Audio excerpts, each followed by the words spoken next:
I'm Steve Archer. In 1978, I was working for the Essex County Sheriff's Department. It was the worst storm we've ever seen in our history. In the midst of the blizzard, there was a tanker off the coast of Salem called the Global Hope. And the Global Hope sent out a mayday call because it was dragging anchor. The pilot ship, the Can-Do, left Gloucester Harbor to assist the Global Hope. The captain of the boat was Frank Quirk. Also aboard was Charlie Bucko, Kenny Fuller, Dave Curley, and Don Wilkinson. I knew Frank Quirk because he had assisted us in a dive the summer before the blizzard on a fellow that had drowned off of Baker's Island. When I went out to the Can-Do the first time, and I had to dive or perform in front of Frank Quirk, it made me nervous because we weren't nervous about going in 90 feet of water to look for somebody who drowned, but Frank Quirk, he was the man, and everybody knew it. He had been cited for heroism, for things that he had done.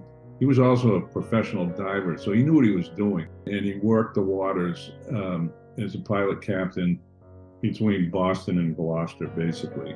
So if you spent time on the water, you knew about the Can-Do and who ran it. Frank Quirk was just a fabulous man. So the blizzard happened, and what they had to endure in those hours was just horrific. And eventually they lost power when they were at the mercy of the sea, and they perished. 4 of the 5 guys on board washed ashore. They were in life jackets, and about 5 or 6 days after the blizzard, they still hadn't located the Can-Do.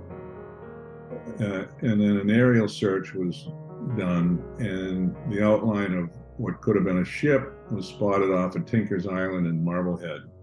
I'll never forget that day. The temperature was 0. The seas were not breaking, but all swells. I had never seen anything like it. We got to this site. The Can-Do rested in just 30 feet of water, listing to one side of its keel. We went in to the circumference of the boat, and you can see the battered hull.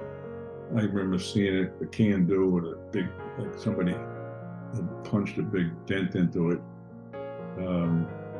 It had taken a beating. 3 of us were in the water, myself, Doogie Russell, and John Riley. We got back on board, and I didn't realize it, but John had spotted Charlie Bucko in the engine room, and Doogie and I went back in the water. John couldn't stay in the water. He was hypothermic. We were able to free up Charlie Bucko and bring him home. Charlie was just a little bit older than I was, 30-year-old kid, ex-Marine, wounded twice in Vietnam. His sister, Janice, is a good friend of mine.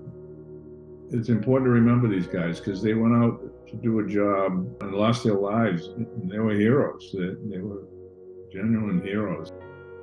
I live in Beverly. It's on my morning walk. I look out every morning and I see Baker's Island. And that's about where they lost power. And it's where I go from the Can-Do, right there in the shipping channel off of Baker's Island. So it's significant to me. I think about it a lot. It's just a sad story, but I think worth remembering.